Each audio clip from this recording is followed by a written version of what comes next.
இன்றே சப்ஸ்கிரைப் செய்து உங்கள் ஃபேவரட் ஷோகளை காணுங்கள். அண்ணன் வாழ்க்கையில இருந்து அவ எப்பவோ போயிட்டா. எதுக்காக நீ அண்ணனை விட்டு கொடுக்கற? ரொம்ப வருத்தப்படுவ. நான் சொன்னதெல்லாம் நினைச்சு பாரு மீரா.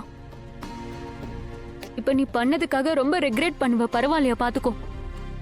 ஒருத்தருக்கு அவங்க வாழ்க்கையில சந்தோஷம் தர எதையுமே யாரும் ரெக்ரெட் பண்ண மாட்டாங்க. நீதான் உங்க அண்ணனை பார்த்தல, எவ்வளவு சந்தோஷமா இருந்தாரு.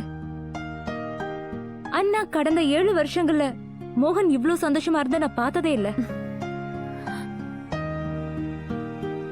மோகனோட சந்தோஷம் எங்க இருக்கோ அங்கதான் என்னோட சந்தோஷமும் இருக்கும். எனக்கு வேற எந்த விஷயத்தை பத்தி கவலையும் இல்ல, அது எனக்கு தேவையும் இல்ல.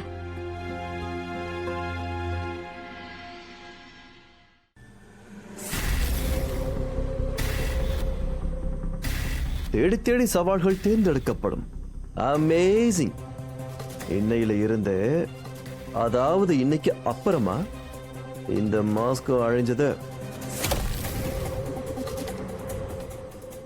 இந்த மாஸ்கோட சேர்த்து என்னோட எல்லா ரகசியங்களும் எரிஞ்சு சாம்பல் ஆயிடும்.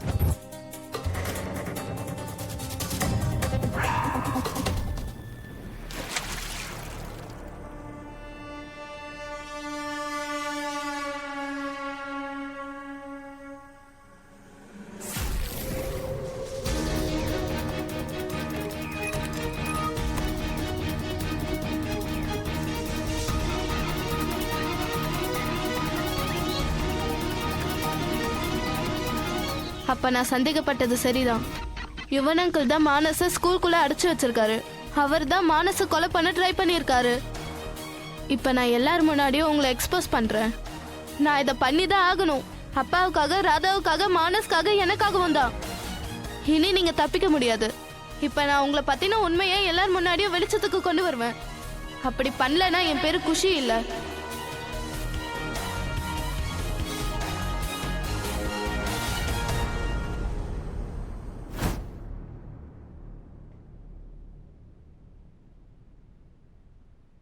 ஓய் குஷி,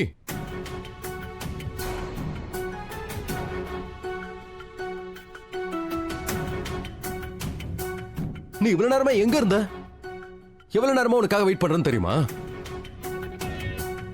அப்பாவுக்கு முன்னாடி நான் ராமா கிட்ட தான் முதல்ல சொல்லணும். இல்லனா அப்பா இப்பவே யுவன் அங்கிள் கூட சண்டை போட போயிடுவாரு.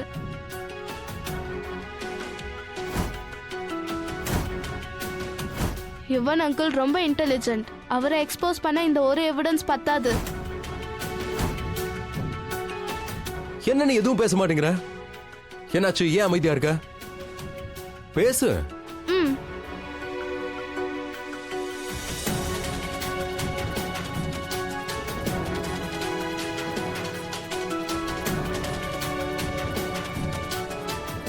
என்னப்பா ஆச்சு? போன் எங்க? போனை கொடு.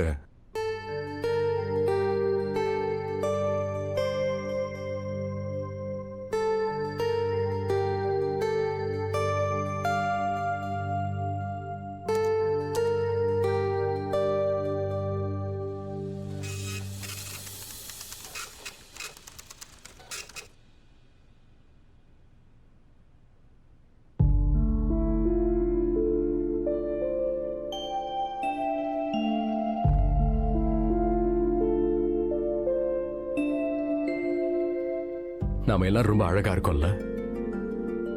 இல்ல? நிஜமா இதுதான் என்னோட உலகமே. என் குழந்தைங்க, என்னோட ராதா. Good night.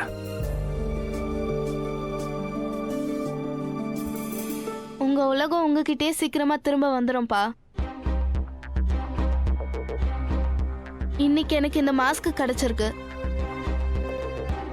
கூடிய சீக்கிரமே மொத்த உண்மையும் எனக்கு தெரிஞ்சிடும். அதுக்கப்புறம் யுவன் அங்கிளோட முகத்தறிய எல்லாரும் முன்னாடியும் கிழிச்சிருவேன். அப்புறம் நான் உங்களையும் ராமாவையும் மறுபடியும் ஒன்று சேர்த்துருவேன். I promise.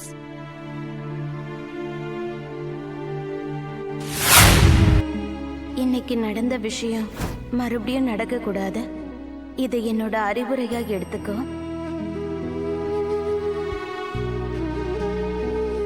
இல்லை, என் வார்னிங்கா எடுத்துக்கோங்க. இன்னொரு விஷயம், இதுக்கப்புறமா நீங்க என் வீட்டுக்கு வரக்கூடாது. என் வீட்ல இருந்து தூரமா தான் இருக்கணும்.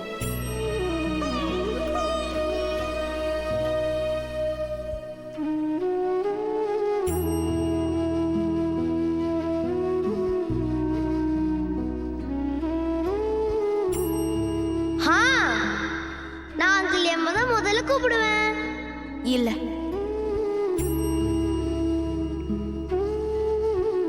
நீ பக்கத்து வீட்டு மோகனை கூப்பிட வேணாம்னு சொல்லிட்டியே, ஏன்?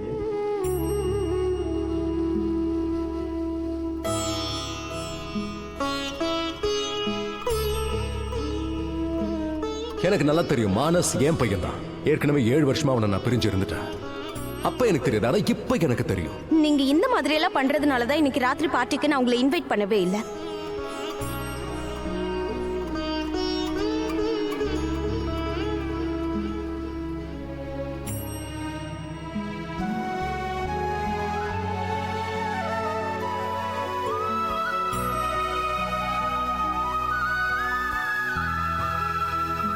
உங்க ஹஸ்பண்ட் என் கண்ணை திறந்துட்டாரு. அவங்க ஹஸ்பண்ட் நானு. அவர் எங்க பக்கத்து வீட்டுக்காரர். நான் தான் சொன்னேன்ல, நீயே என்ன உள்ளவான கூப்பிடுவேன்னா. நான் ஏதாவது பண்ணி ஆகணும்.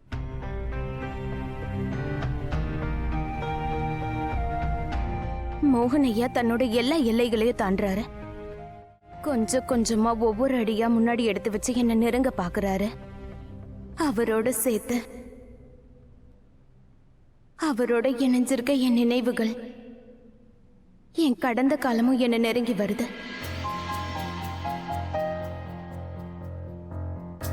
நான் எவ்வளவுதான் கடினமா நடந்துக்க முயற்சி பண்ணாலும் சரி,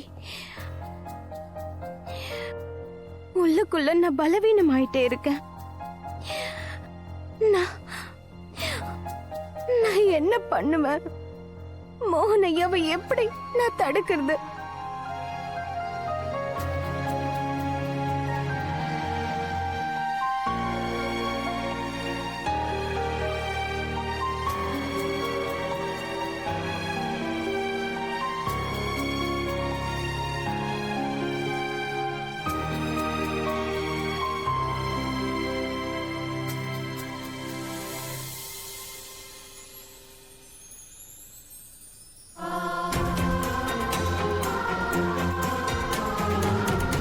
டோன்ட் வரி அப்பா, உங்க கடந்த காலம் சீக்கிரமாவே நிகழ்காலமா ஆயிடும்.